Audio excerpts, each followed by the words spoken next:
திருச்சி பீமநகரில் கட்டப்பட்டுள்ள ஆரம்ப சுகாதார நிலையத்தை அமைச்சர் நேரு திறந்து வைத்தார். திறப்பு விழா முடிந்து அவர் கிளம்பிய போது அப்பகுதி மக்கள் அமைச்சரை முற்றுகையிட்டனர். பீமநகரில் கடந்த 4 ஆண்டுகளுக்கு முன் ஹவுசிங் போர்டு குடியிருப்பு இடிக்கப்பட்டது. இங்கே குடியிருந்தவர்களுக்கு மாற்று வீடு வழங்கப்படவில்லை.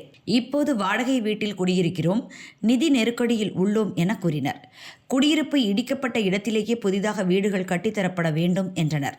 அதனை நிறுத்தச் சொல்லி சத்தம் போட்ட அவர், எல்லாம் செய்து கொடுக்கிறோம் என்று சொன்னபடியே அங்கிருந்து நகர்ந்தார்.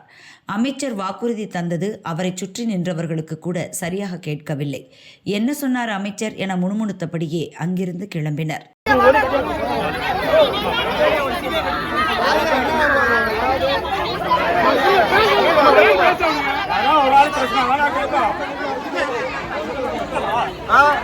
சொல்றாரு.